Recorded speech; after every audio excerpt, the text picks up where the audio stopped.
So, two quarterfinals that we've just seen come to completion. Barcelona losing at home 2-0 against Atletico. PSG winning at home in Paris against Jamie's Liverpool. We're going to talk about both of these. I think coming into that Barca-Atleti game, we kind of didn't really know what to expect. But one of the things that we did know, Thierry, was that Barcelona had been so good at home lately and Atleti had been poor away. Exactly. And as we all know in sport, there's something that you cannot predict is taking a red card. If you take an early red card, I remember Barcelona having the tie in their hand against Paris Saint-Germain 2 years ago, and Araujo gets a red card, everything changes. You can't predict that. And then you concede a goal on that foul, going down to 10 men. It's a double blow.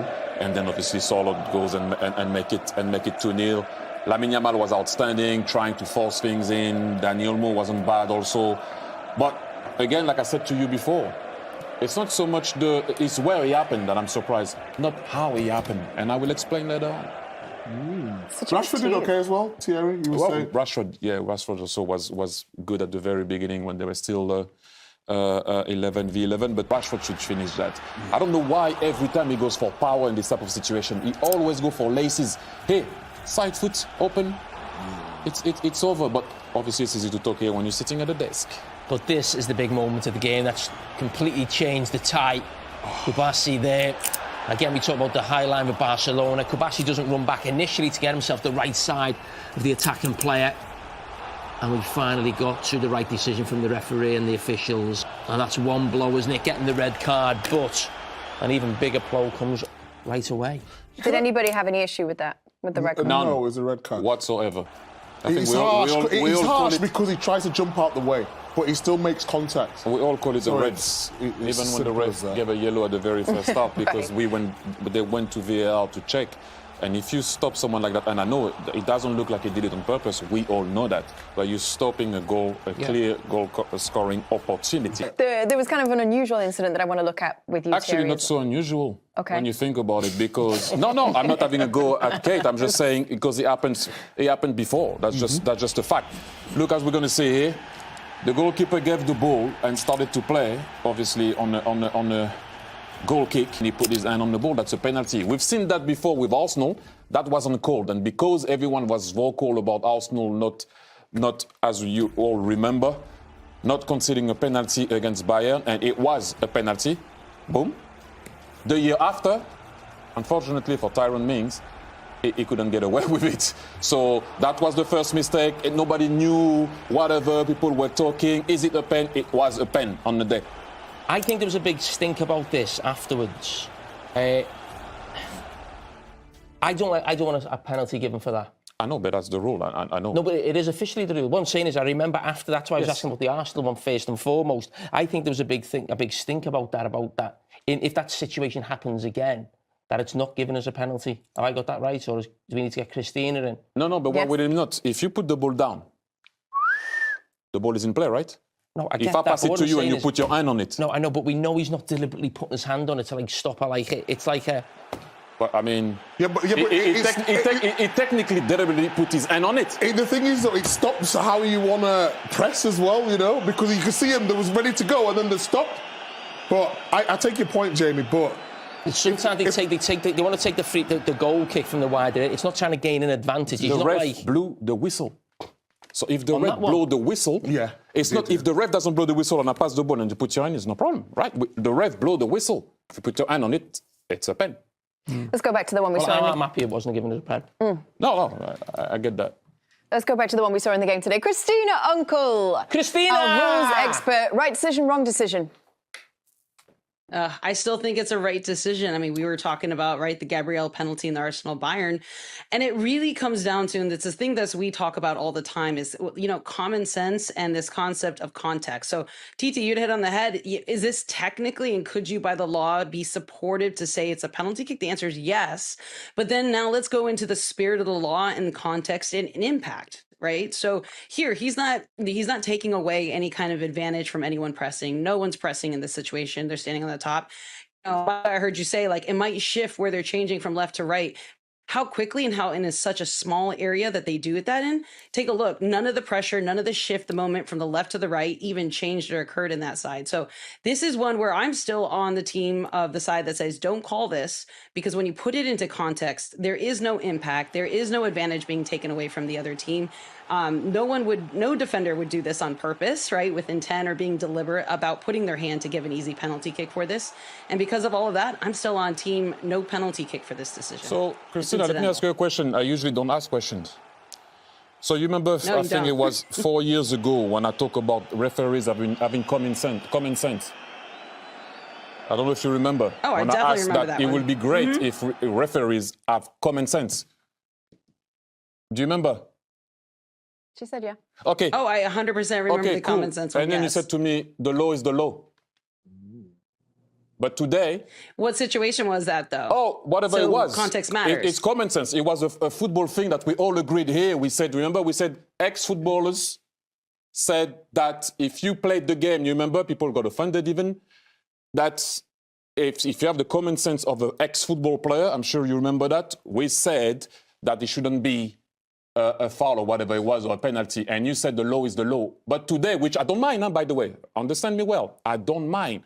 But today, common sense comes in when the law is the law. Ooh. So, TT, I agree with you, but once again, for me, context matters, right?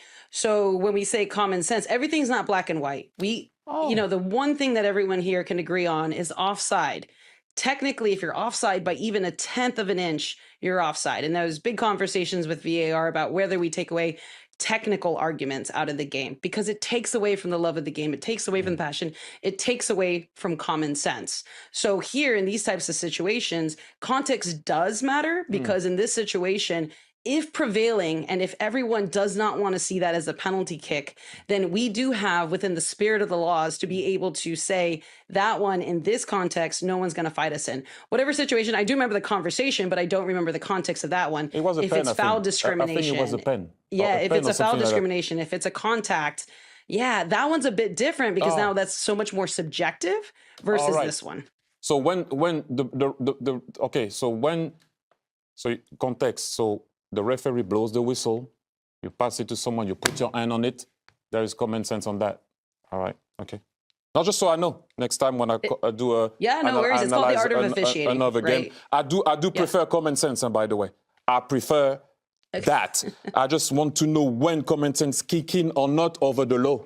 That's why I'm a bit confused.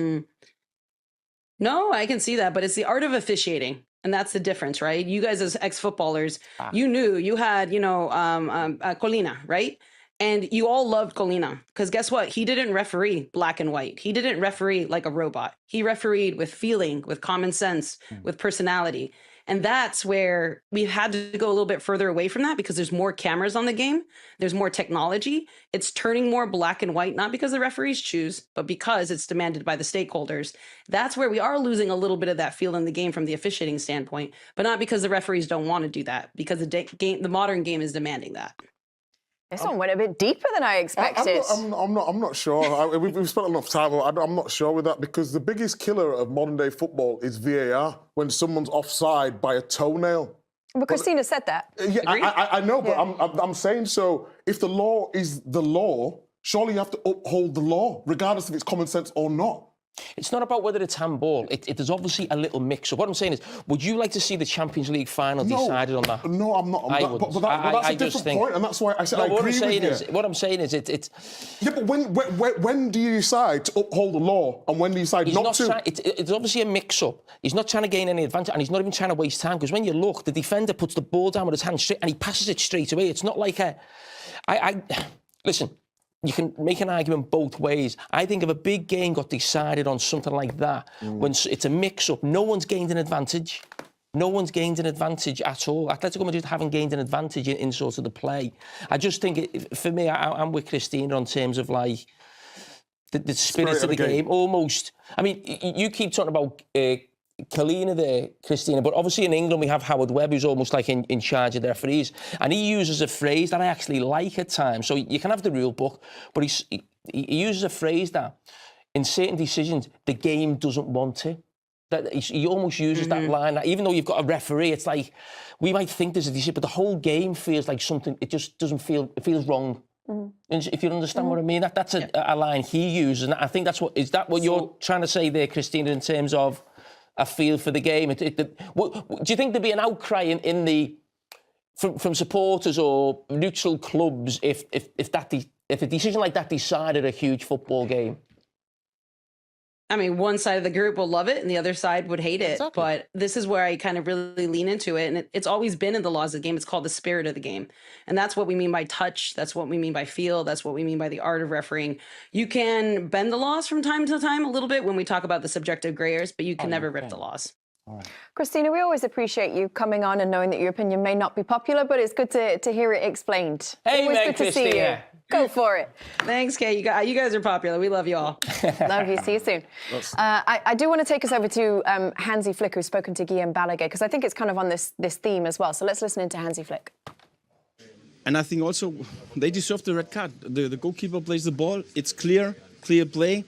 And he stopped it with the hand. It's double yellow, and it's red card and penalty, normally, for me. It's common sense versus the law in that one. So Atletico Madrid will tell you that the common sense says and the context says that there was no pressure. It was just retake the moment. And you're saying that the law says that if you hold the ball when this has started moving, it's a penalty. Of course, he has the ball here. He played. And for me, it's clear. He started the game, and for me, it's clear. I don't. Okay, it's like that. Is that? I don't. You know, it's not about this. I think we have also a chance in Atletico. We don't give up, so we will fight, and we have the quality also to win there. Barcelona lost 2-0 at home to Atletico Madrid. I guess when you're on top, as Barcelona were in that first half, it doesn't help when you go a player down. And that really did turn the game on its head, didn't it? With Kubasi being sent off and then Atletico Madrid being able to capitalise straight away. Yeah, this was a turning point in the game. As you said, they were dominant, in control, and just one bit of madness, ball over the top, and Kubasi losing kind of... Actually, there's nothing he could actually really do, but this is the play.